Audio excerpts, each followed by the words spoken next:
प्रचण्डले दिए डरलाग्दो धम्की। नेपालमा फेरि डरलाग्दो र खतरा आन्दोलन मचाउँछु र आन्दोलन गर्छु। आफ्नो कार्यकर्तालाई तयारीमा यसरी खटाएका छन्। प्रचण्डको डरलाग्दो गर्जन। एकपटक लाठी खान मन छ। देशमा आन्दोलन मचाउन मन छ। सहकारी आन्दोलनले मलाई पुग्दै पुगेन। एकपटक मजाले लाठी खान मन छ। प्रचण्डको कडा आक्रोश यति बेला भाइरल भएको छ र यति बेला विभिन्न सामाजिक सञ्जालमा चर्चा पनि भइरहेको छ। नेकपा प्रचण्ड माधव समूहका अध्यक्ष पुष्पकमल दाहाल प्रचण्डले आवेग र आक्रामक आन्दोलन गर्न युवा विद्यार्थीलाई निर्देशन समेत दिएका छन्। आफू सम्बद्ध अनेरा सोभियुको भेलालाई सम्बोधन गर्दै प्रचण्डले केपी शर्मा ओली र उनका मानिसहरूले सेटिङ भइसकेको छ भन्दै हिँडेकाले गर्जिनुपर्ने बेला आएको समेत बताएका छन्। हाम्रो आन्दोलन आवेगमय हुनु पर्यो, आक्रामक हुनु पर्यो, बाघ सिंह गर्जिए जस्तो गर्जिनु पर्यो ताकि प्रतिक्रान्तिकारीहरूको मुटु हल्लियोस्। उनले अघि भने अब सहकारी आन्दोलनले मात्र पुग्ने देखिँदैन। संसद विघटन विरुद्ध जनमत रहेको तर आन्दोलनको स्विच दबाउने काम युवा विद्यार्थीहरूको भएको बताए। आन्दोलनको अग्रपङ्क्तिमा आफूहरू सहितका नेताहरू रहने भन्दै प्रचण्डले भने टाउको चिलाएको हो कि के हो, एकपटक लाठी खान मन लागेको छ। आन्दोलनकारीहरूको रक्षाको लागि आफ्नो टाउको फुटाउन तयार रहेको तर प्रतिगमनलाई कुनै हालतमा सफल हुन नदिने समेत उनले बताए। नेपाललाई प्रतिगमनतिर लगेर फाइदा उठाउने कुनै शक्तिले सोचेको छ भने त्यो एउटा भ्रम हो। उनले चेतावनीपूर्ण भाषामा यो उकलेका छन्। अनुहार नै चिन्न छाडे। प्रचण्डले मन्त्रीको लोभमा ओली समूहमा लागेकाहरूको अनुहार नै चिन्न छोडेको समेत प्रतिक्रिया दिएका छन्। एकजना कार्यकर्ता नभएकालाई पार्टीमा ल्याएर स्थायी कमिटीमा लगेको तर मन्त्री हुन दौडिएको उनले बताएका छन्। ती जोगीहरू देखेर मलाई त लाज लागेको छ उनले भने। यति धेरै खरानी खसेका छन् कि घसेका छन् कि मैले त अनुहार नै चिन्न छाडेको छु। ओलीलाई चिन्न किन ढिला गरियो? उनले केपी शर्मा ओलीलाई चिन्न किन ढिला गरिएछ भनेर आफैलाई समेत प्रश्न गरेका छन्। ओली प्रधानमन्त्रीका पदमा लागि प्रधानमन्त्री पदका लागि जे पनि गर्न तयार भएको तर पदका लागि भनेर आफूहरूलाई आरोपित गर्ने गरेको उनले बताएका छन्। पार्टी एकता गर्दा भएको सहमति कार्यान्वयनमा उदारता देखाउनु आफ्नो कमजोरी प्रचण्डले सुनाए।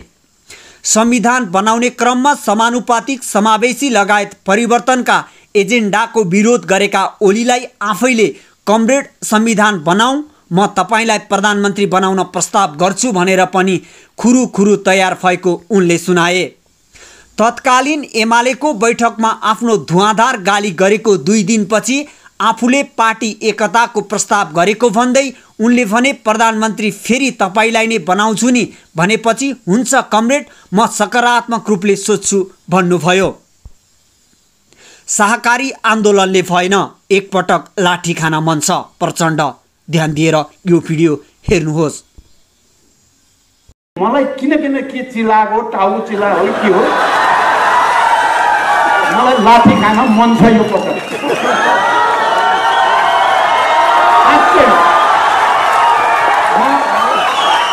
म यो मञ्चबाट सम्मानित सर्वोच्च अदालतलाई शङ्का गर्नै चाहन्नु, तर केपीको सेटिङलाई त शङ्का गर्न पाइयो नि हामीले।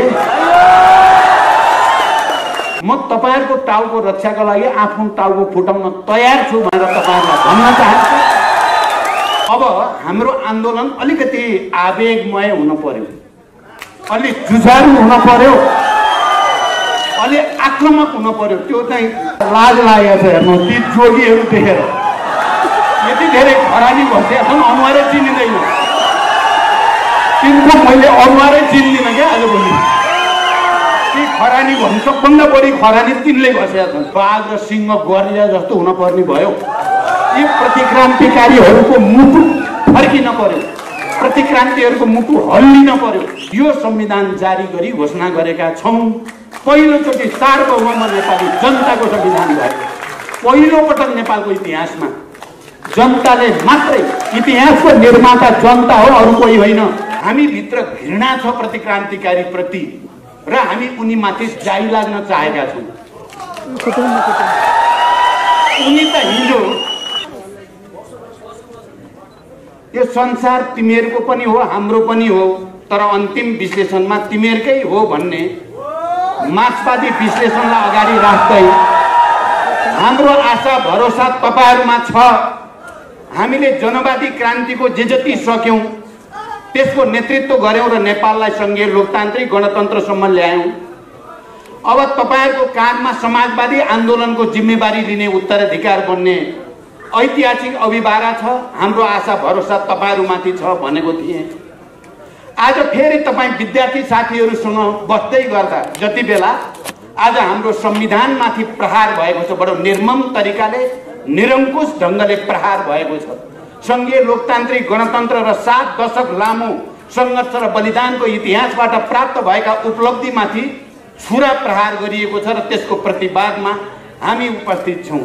आज तपाईहरुसँग मैले अरु लामो व्याख्या गर्दिन, धेरै कुरा आइसकेको छ। मैले 35-36 सालको ऐतिहासिक जनआन्दोलन, पाकिस्तानमा जुल्फिकर अली भुट्टोलाई फाँसी दिएपछि जो आन्दोलन सुरु भएको थियो, त्यो अनेराश्रव्यू र विद्यार्थीबाट नै त्यो आन्दोलनको सुरुवात भएको थियो र त्यो देशव्यापी रूपमा फैलिएको थियो र त्यसले पहिलोचोटि पञ्चायतलाई घुँडा टेकाएको थियो। म त्यति बेला चितवन जिल्लामा विद्यार्थी फ्र्याक्सनको इन्चार्ज थिएँ र म पहिलो चितवनको चाहिँ विद्यार्थी आन्दोलनको क्रममा नारायणघाट बजारमा जाँदा पुलिसले हानेको ढुङ्गा लागेर म घाइते भएको थिएँ। म आज त्यो स्मरण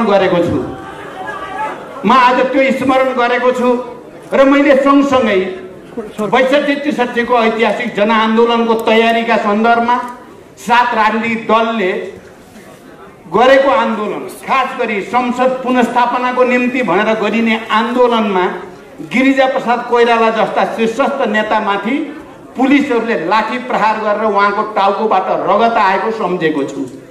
म तपाई विद्यार्थी साथीहरुसँग के भन्न चाहन्छु भने किन यो 7 दशक लामो हजारौंको त्याग र बलिदानबाट प्राप्त उपलब्धिलाई हाम्रै पार्टीका हिजोका अध्यक्ष भएका हामीले नै निर्वाचित गरेका प्रधानमन्त्रीको हातबाट प्रतिक्रान्तिकारीको हैसियत देखाउँदै यसको हत्या गरिएको छ। हामी भित्र आवेग छ, हामी भित्र आक्रोश छ, हामी भित्र घृणा छ प्रतिक्रान्तिकारी प्रति र हामी उनीमाथि जाई लाग्न चाहेका छौं।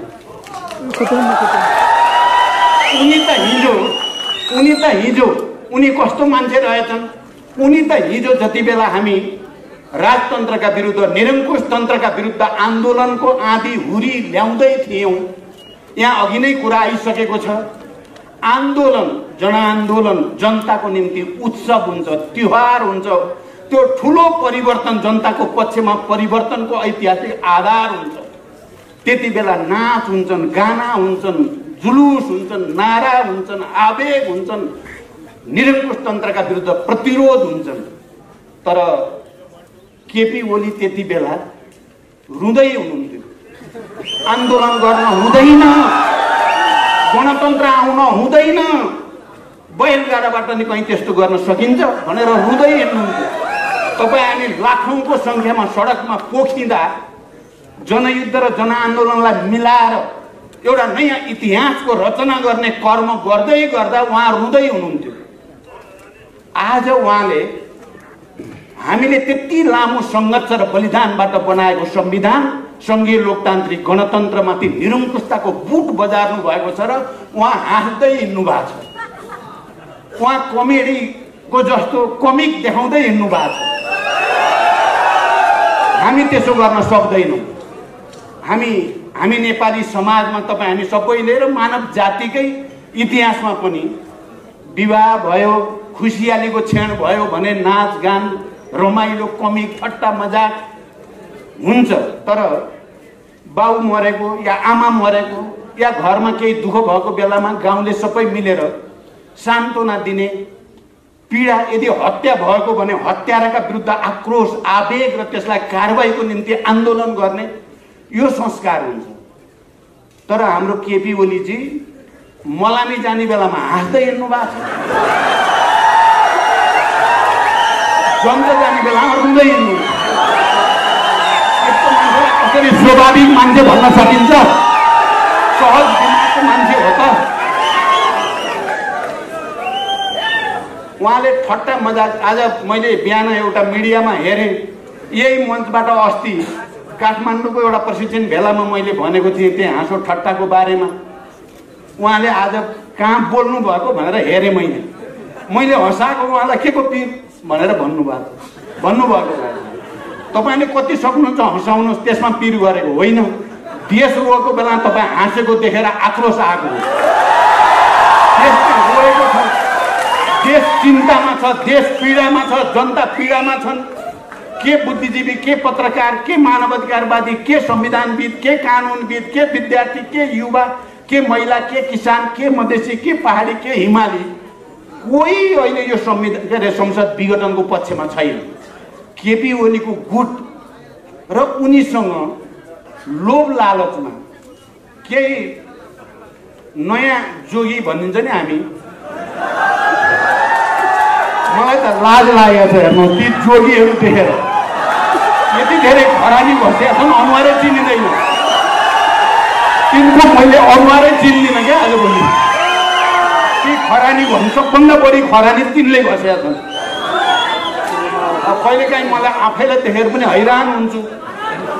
एकजना मान्छे नभएकोलाई ल्याएर मैले जे भए पनि बिचरा भनेर स्थायी समितिमा ल्याइदिएको त मन्त्रीको लागि साट्यो त्यसलाई त। मन्त्री भएर अहिले यति धेरै खरानी बसेका छन्, म चिन्दैन ती मान्छेलाई, चिन्नै नसक्ने भयो। यो स्थिति छ। त्यसकारण विद्यार्थी साथीहरू, अहिलेको हाम्रो देशको परिस्थिति भनेको सामान्य परिस्थिति होइन। संविधान धेरै गम्भीरतापूर्वक विचार विमर्श गरेर बनाइएको संविधान समावेशी, लोकतान्त्रिक, गणतान्त्रिक, धर्मनिरपेक्ष आदि इत्यादि। अब अहिले फर्केर हेर्दा अब हामीले पनि समीक्षा गर्नुपर्ने स्थिति यहाँ अघि पनि कुरा आयो। हामीले पनि केपी जस्ता मान्छेलाई चिन्न किन ढिलो गरियो? संविधान बनाउने बेलामा उहाँ संविधान बनाउने पक्षमा देखेका थिइनँ मैले। तर मैले संविधान त जसरी पनि बनाउनु छ, दोस्रो संविधान सभाले पनि संविधान बनाएन भने त बर्बादै हुन्छ, यो सारा आन्दोलनको उपलब्धि धरापमा पर्छ भनेर कमरेड संविधान बनाऊ, म तपाईलाई प्रधानमन्त्री प्रस्तावित गरिदिन्छु भनेपछि उहाँ संविधान बनाउन कसिनु भएको थियो के। तर उहाँलाई फेरि त्यो संविधान बनाउने बेलामा संवैधानिक समितिका बहसहरू, यहाँ नेता साथीहरू हुनुहुन्छ, त्यो बहसमा उहाँ खुब विरोधमा बोल्नुहुन्थ्यो कि यो हुँदैन, यस्तो हुनु हुँदैन भनेर, समावेशिता हुनु हुँदैन, समानुपातिक हुनु हुँदैन भन्ने मान्छे त प्रधानमन्त्री हुनुहोस् कमरेड भने त खुरखुर दौडेर संविधान ठिकै छ नि। संविधान बन्यो भने त बनाइदिउँ प्रधानमन्त्री, कुन चाहिँ ठुलो कुरा हो र। फेरि म प्रधानमन्त्री छोड्न केही जस्तो नमान्ने मान्छे हुन त अहिले केपी प्रधानमन्त्रीको कुर्सीको लागि देशै डुबोस्, जनता भाँडमा जाउन्, सबै बर्बाद होस्, जे पनि गर्ने उनी रहेछन्। तर भन्छन् के भने प्रचण्डहरू प्रधानमन्त्री हुनको लागि यसो गरेको भनेर उल्टे चोर कोतवालको डाँटे। यो देख्दा लाजै लाग्छ मलाई। मान्छे भएपछि लाज पनि मान्न पर्छ, डर पनि हुनुपर्छ भन्ने हो। स्वाभाविक मान्छेलाई त नराम्रो नाङ्गे हिँड्दा त लाज मान्न पर्यो नि। केपीजीले त लाज पनि छैन, नाङ्गै छ, फेरि हाँसिरहेको। तपाईँ हामी नाङ्गे भएपछि हाँस्न सकिन्छ त तपाईँ हामी? कस्तो मान्छे उहाँ त हाँसी पो राख्नु भएको छ। देश बर्बाद भइरहेको छ, आगो लागिरहेको छ, डढेलो सल्किएको छ, हाँसिरहेको छ।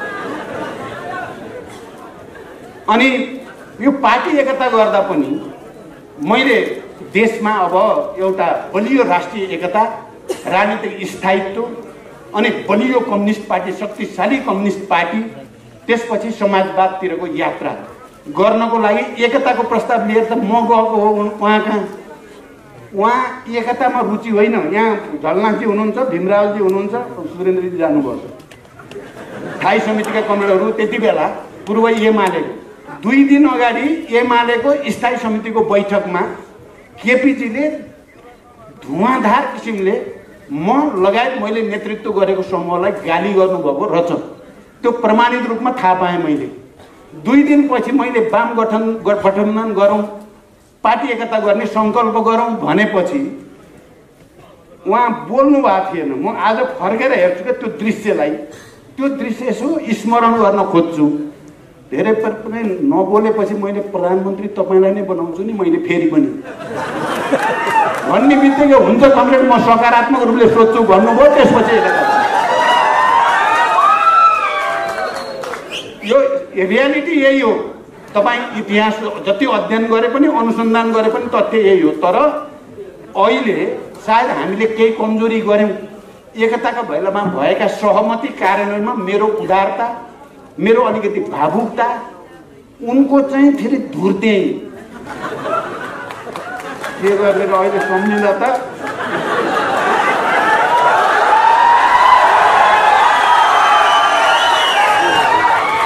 अहिले त उनले कुर्सी भाँचे। कुर्सी त उनले कुर्सी भाँच्ने भनेको त पहिल्यै पोहोर केन्द्रीय समितिको बैठकको नेतृत्व मैले गरेर केन्द्रीय समितिको राम्रो बैठक भयो, छलफल भयो, अन्तर्क्रिया भयो, निष्कर्ष राम्रा निकालियो। त्यहीदेखि उहाँले पार्टी फुटाउन बन्द गर्नु भएको थियो। पार्टी फुटाउनु अगाडि मेरो कुर्सी चाहिँ भाँचिदिनु भयो उहाँले। तपाईँहरू सबैलाई थाहा छ नि मेरो कुर्सी भाँचिएको। मेरो कुर्सी के गरेर भाँच्न त भन्नुभयो भने अध्यक्षको अगाडिपट्टि बस्ने हुन्छ नि अध्यक्षहरू, 2टा अध्यक्ष अगाडि, सचिवालयका 7 जना अरू साथी अगाडि अर्कोतिर बस्ने हुन्थ्यो। मेरो कुर्सी हटाइदिनु भएछ उहाँले। मसँग रिसाउनु भएछ के बेसरी। अनि हाम्रो माधव कमरेडले त मलाई भन्नुहुन्छ जहिले नि कि म भएको भए त त्यो कुर्सी लिएर केपीकै अगाडि जान्थे र भन्थे भन्नुहुन्छ। त्यो पनि एउटा तर्क हो, गर्नुपर्ने। त्यो पनि हुन्थ्यो र मैले कुर्सी अब लिएर फेरि भुइँ लगेर आफै उचालेर के राख्नु। तर मैले फेरि के गरेँ भने केपीजीलाई धन्यवाद भने। म तपाईँतिर बस्दा अप्ठ्यारो लाग्ने गरेको थियो, यतातिर ल्याइदिनु भयो। म त अब 8 जनामा भयो नि त।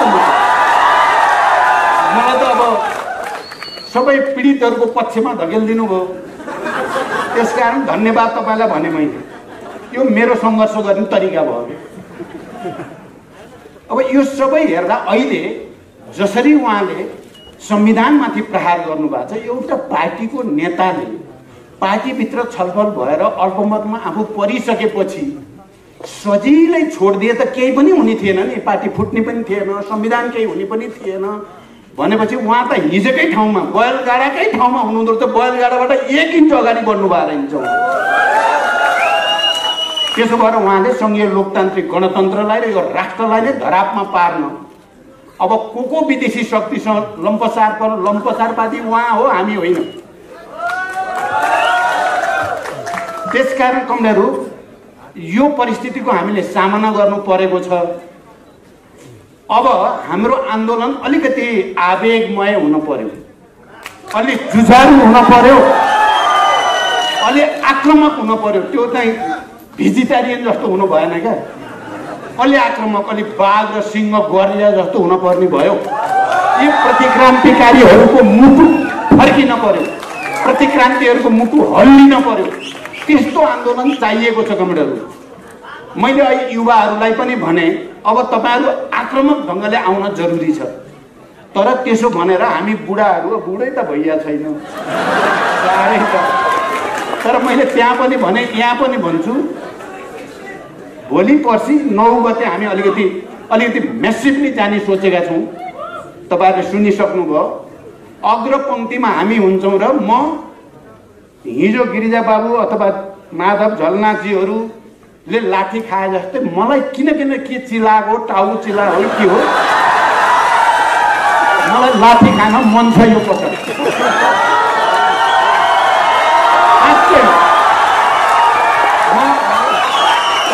पछाडि हुनुहुन्छ, म अगाडि बस्छु र म हेर्न मन लाग्छ, मलाई एकचोटि लाठी खान मन लाग्छ। म त्यो स्पिरिटमा छु, किनकि यहाँ एउटा बडो डरलाग्दो षड्यन्त्र देशमा भइरहेछ।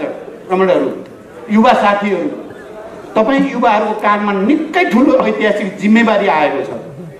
निकै ठुलो षड्यन्त्र के भएको छ भने यो इतिहासलाई पुरै पछाडि धकेल्ने र घुमाएर निरङ्कुशताको ठाउँमा पुर्याउने र देशलाई अँध्यारो सुरुङमा हाल्ने षड्यन्त्र भएको छ। र एउटा शब्द खुब सुनिन्छ नि आजभोलि, सेटिङ भइसक्यो अरे क्या, सेटिङ। यो सेटिङ भन्ने शब्द नि युवा साथीहरू, यो डरलाग्दो शब्द छ अहिले नेपालमा, सेटिङ। यो केपीका मान्छेले भन्दै हिँडेका छन्, केपीका मान्छेले भन्दै हिँडेका छन्, केपीले नि भनेका छन्। केपीले पनि विरोध गर्नेलाई धम्क्याउने र थर्काउने, गाली गर्ने गर्दै हिँडेका छन्। हुँदा हुँदा अदालतलाई पनि जे भन्यो त्यही मान्नुपर्छ, पोलिटिकल डिसिजन गर्नुपर्छ तिमीहरूले भनेका छन्। निर्वाचन आयोगलाई नै भनेका छन्। हामीले त अदालतलाई, निर्वाचन आयोगलाई केही नै भनेका छैन, हामीले विश्वास मात्रै व्यक्त गरेका छौँ। तर केपी र केपी नजिकका मान्छेहरूले सेटिङ भइसक्यो, निर्वाचन आयोग सूर्य पनि हाम्रै हुन्छ भन्दै हिँडेको देख्दा अदालतले पनि भने अनुसारै गर्छ, हाम्रै हुन्छ भनेको देख्दा यो सेटिङ शब्दभित्र के रहस्य हो भन्ने चिन्ता त हामीलाई लागेको छ। म यो मञ्चबाट सम्मानित सर्वोच्च अदालतलाई शङ्का गर्नै चाहन्नु, तर केपीको सेटिङलाई त शङ्का गर्न पाइयो नि हामीले। हामी निर्वाचन आयोगलाई बिल्कुल शङ्का गर्न चाहन्नु, तर केपीले भन्ने र केपीका मान्छेले भनेको सेटिङ भइसकेको छ, हाम्रै हुन्छ भन्दै हिँडेको लाई त शङ्का गर्न नि पाइयो, त्यसको विरोध गर्न नि पाइयो नि। त्यसकारण यो सेटिङ भइसकेको छ भन्ने केपी र केपी गुटका मान्छेहरूलाई तपाईँ हामी क्रान्तिकारीहरू, कम्युनिस्टहरू, वामपन्थीहरू, प्रगतिशीलहरू, परिवर्तनका वाहकहरू गर्जिन पर्ने बेला आयो। यो सामान्य औपचारिकताको कुरा होइन। हामीलाई शाकाहारी आन्दोलनले पुग्ने देखिँदैन,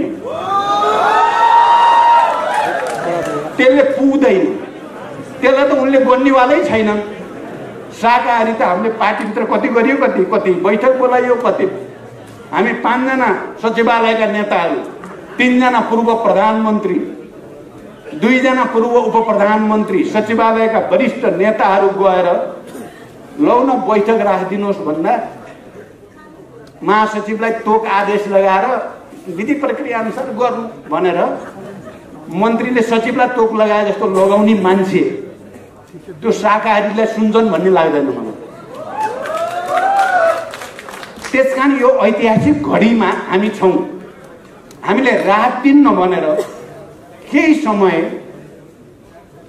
सबै सेक्टरहरू, खुसीको कुरा के छ भने सिंहै राष्ट्र केपीको प्रतिगमनकारी कदमका विरुद्ध खडा छ। हामी तपाईँ हामीले देख्यौँ नि, सिंहै अदालतमा बार एसोसिएसनदेखि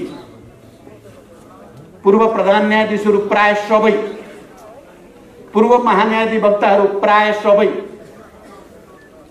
बुद्धिजीवी, प्राध्यापक, नागरिक समाज, सबै सेक्टर यसको विरोधमा छन्। योभन्दा राम्रो आन्दोलनको निम्ति जनमत अर्को हुन सक्दैन। यति ठुलो जनमत हामीलाई प्राप्त छ, तर यसलाई क्लिक गर्नै पर्ने चाहिँ जो चाहिन्छ नि, क्लिक गर्न पर्यो नि, त्यसलाई अब स्विच दबाउने काम तपाईँ हामीले गर्नु छ। त्यसको लिडरसिप हामीले दिनु छ। त्यसकारण कमरेडहरू, म अब लामो व्याख्या गरिनँ, मैले धेरैचोटि बोलेको छु, तपाईँहरूले सुन्नुभएको छ। तपाईँ युवा विद्यार्थीहरू, नेपालको इतिहासमा एउटा चरणमा पार्टीकै भूमिका खेलेको स्वर्णिम इतिहास छ। अहिले यो प्रतिगमनलाई परास्त गर्नको लागि सम्पूर्ण तागत सहित होमिने ऐतिहासिक जिम्मेवारी तपाईँहरूको छ।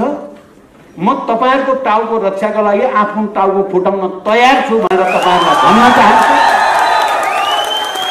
तर यो प्रतिगमनलाई, यो प्रतिक्रान्तिकालाई कुनै हालतमा सफल हुन दिइने छैन,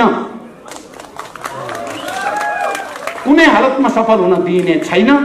हजारौं शहीद र योद्धाहरूको बलिदान खेर जाने छैन। कोही प्रतिक्रियावादी शक्तिहरूले सपना देखेको छ, जनता भने यस्तै हुन्, भुलिहाल्छन्, बिर्सिहाल्छन्, गरे हुन्छ भन्ने ठानेको छ भने त्यो तिमीहरूको भ्रम हो। नेपाली जनता जागिसकेका छन्। नेपाली जनताको राजनीतिक जागरण दुनियाँको कुनै जनताको भन्दा अगाडि छ, पछाडि छैन। नेपाललाई प्रतिगमनतिर लगेर फाइदा उठाउन यदि कोही शक्तिहरूले सोचेको छ भने त्यो भ्रम हो। म त्यो भ्रम नपाल्न अपिल गर्न चाहन्छु। लोकतन्त्रलाई विध्वंस गरेर लोकतान्त्रिक प्रणालीलाई शान्तिपूर्ण र प्रतिस्पर्धाबाट अगाडि जाने हाम्रो प्रतिबद्धतालाई शङ्का नगरियोस्। हाम्रो कमिटमेन्ट ऐतिहासिक छ। शान्तिपूर्ण बहुदलीय प्रतिस्पर्धा मार्फत हामीले संविधानमा जसरी समाजवाद उन्मुख राज्यको परिकल्पना गरिएको छ त्यतातिर जाने हाम्रो जो सङ्कल्प छ त्यो सङ्कल्प एउटा ऐतिहासिक सङ्कल्प हो। त्यो सिङ्गै नेपाल राष्ट्रको सङ्कल्प हो। हिजो सम्म संविधानहरू बन्दा, संविधान धेरै बने 7 साल यता, 7 साल अगाडि 4 सालदेखि राणाहरूकै कालदेखि संविधान बने। प्रत्येक संविधानको एउटा मूलभूत विशेषता पहिलाको के हो भने यो संविधानको सार्वभौम अधिकार राजामा अन्तर्निहित। त्यसैले राजकीय र सार्वभौम अधिकारको प्रयोग गरेर राजाले पटक पटक जनप्रतिनिधि संस्थालाई विघटन गर्ने गरेको कालो इतिहास नेपाली जनतालाई हामी सबैलाई थाहा छ। सार्वभौम अधिकार र राजकीय अधिकार राजामा निहित। त्यसमा राजाले भाषण गर्दा भन्छ नि हामीमा निहित राजकीय अधिकार र सार्वभौम अधिकारलाई प्रयोग गरी। तर यो संविधान छ नि, यो 72 को हामीले बनाएको संविधान, त्यहाँ पहिलोचोटि संविधान लेख्दा के भनिएको छ भने हामी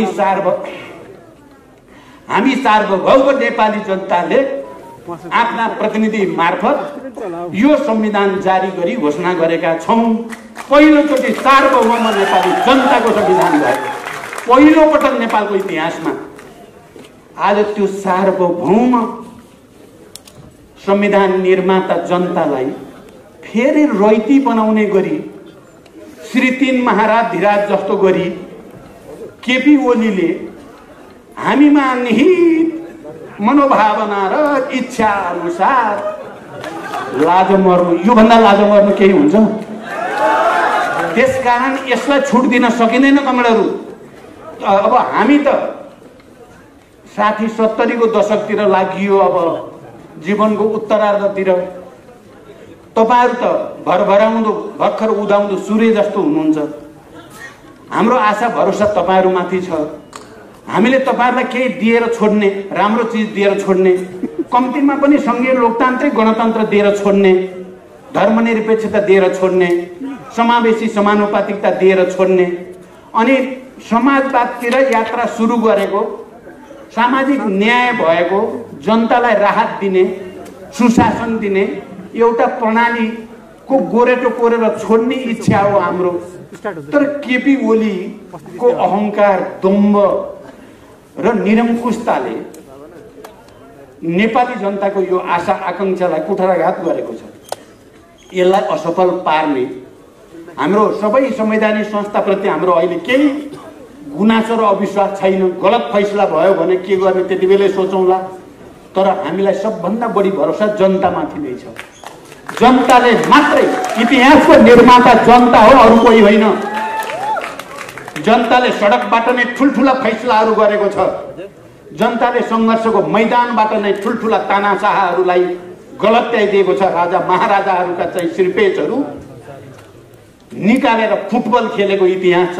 नेपाल पनि त्यसको अछुतो छैन। सरकारले अलि जुझारु र आक्रमक ढंगले जाने कार्यक्रम बनाउनुहोस्। हामी नेतृत्व गर्ने लास्टसम्म पनि हामी तयार छौं। किनकि देशलाई प्रतिक्रान्तिको अँध्यारो भड्खारोमा हालेको हेर्न सकिँदैन, सकिन्न। हिजो पनि मर्न हिँडेको हो, जरुरी पर्छ भने मर्न तयार, झुक्न चाहिँ तयार छैनौं। यही अपिल तपाईहरुलाई गर्दै बिदा हुन्छु। धन्यवाद।